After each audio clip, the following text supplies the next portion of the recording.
Hello guys, कैसे हैं आप सबको मेरा प्यार भरा नमस्कार। तो दोस्तों, मैं आपको अपने वीडियो के माध्यम से समय समय पर आने वाले त्योहारों के बारे में, अपनी संस्कृति के बारे में अवगत कराते रहती हूँ। तो अब आने वाले त्योहारों के बारे में मैं आपको बताती हूँ, भादो मास के जो हमारे अभी रिसेंटली आने वाले त्यौहार हैं। देखिए, सबसे पहले तो आएगी आपकी महत्वपूर्ण जो अमावस्या आएगी, जो साल में बहुत महत्वपूर्ण अमावस्या होती है, जो आने वाली है अब 23 तारीख को। वैसे तो 22 तारीख को सुबह 11:55 में अमावस्या शुरू होगी, जो कि 23 तारीख को वही 12 साढ़े 11:35 तक रहेगी। तो अमावस्या मनाई जाएगी आपकी 23 तारीख को। देखिए, ये अमावस्या क्यों महत्वपूर्ण है, क्यों मैं आपसे कह रही हूँ कि अमावस्या साल भर की अमावस्या क्यों महत्वपूर्ण है। इसलिए महत्वपूर्ण है ये अमावस्या क्योंकि इसको कहते हैं कुशोटनी अमावस्या, यानी कि कुशा तोड़ने वाली अमावस्या, जो साल भर में एक ही बार जो है कुशा को तोड़ा जाता है। इस दिन, इस अमावस्या के दिन ही पूरा पंडित जी लोग जो है पूजा पाठ करने के लिए कुशा तोड़ के अपने पास रख लेते हैं।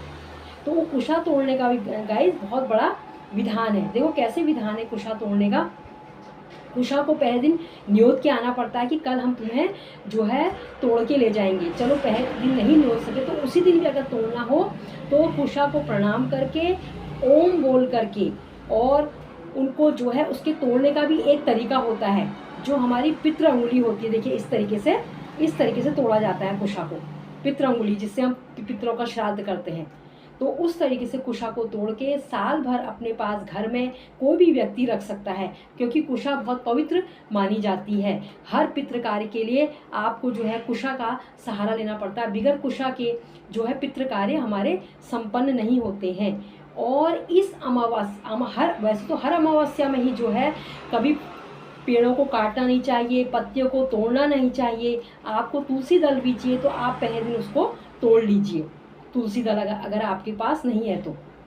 वैसे तुलसी कितने दिनों तक जो है बासी नहीं होती है। तुलसी अपने घर में तोड़ के हमेशा रखिए, श्री हरि को चढ़ाने के काम आती है। क्योंकि बिगर जो है कहते हैं कि बिगर क्या कहते हैं, हरि को तुलसी का पत्ता चढ़ाए हुए वो भोग अधूरा माना जाता है। जैसे मंगलवार के दिन वीर बजरंगे को तुलसी अर्पित ना करे जाए तो प्रसाद जो है अधूरा होता है। तो ये अमावस्या बहुत महत्वपूर्ण अमावस्या है। और इस अमावस्या, कोई भी अमावस्या में वैसे किसी बाहर वाले के घर का जो है अन्न ग्रहण नहीं करना चाहिए। और कहीं बाहर भंडारा हो रहा है तो वहाँ भी अन्न ग्रहण नहीं करना चाहिए। वैसे वो गरीबों के लिए होता है। इसलिए जो संपन्न लोग हैं, ठीक ठाक लोग हैं, जो लालच में आकर के वो जो है बाहर का उस दिन खाना ना खाएं। अपने मित्रों के घर का खाना खा सकते हैं, अपने माता पिता के घर का खाना खा सकते हैं, जा कर के अपने नाना नानी के घर का, दादा दादी के घर का खाना अगर अलग रहता है तो खा सकते हैं। लेकिन कहीं भंडारा वगैरह बट रहा है तो उस खाने को नहीं खाना चाहिए। क्योंकि कहते हैं कि वो पुण्य, हमारा जो पुण्य वो उसको मिल जाता है, दूसरे को मिल जाता है, पूरे महीने भर का पुण्य। तो इसलिए जो है जहाँ तक हो सके तो जो है बाहर का अन्न खाने से बचना चाहिए। अगर आप किसी मंदिर में जा कर के वो प्रसाद ग्रहण करने हैं तो वहाँ कुछ दक्षिणा देके आकर के उस प्रसाद को आप खा लें। वैसे तो खैर ना खाएं तो ज़्यादा बढ़िया, लेकिन अगर आप वहाँ जाते हैं, अपने गुरु के यहाँ जाते हैं, गुरु के यहाँ का प्रसाद ग्रहण करते तो वहाँ उस दिन दक्षिणा जरूर दे के आएँ। उसके बाद देखिए, उसके बाद एक महत्वपूर्ण त्यौहार, बहुत महत्वपूर्ण त्यौहार है वो हरितालिका तीज। ये हरितालिका तीज बहुत महत्वपूर्ण है क्योंकि ये भादो मास की तृतीया को आती है। जो तृतीया पड़ रही है आपकी इस बार 26 अगस्त को, मंगलवार को तृतीया पड़ रही है। देखिए वो हरितालिका तीज क्यों महत्व है, क्योंकि उस दिन जो है कृष्ण भगवान का जन्मदिन भी हो, नामकरण संस्कार भी जो करते हैं, नामकरण संस्कार भी उस दिन करा जाता है। आप 16 तारीख से गिनिए तो 11वां दिन पड़ता है 26 तारीख।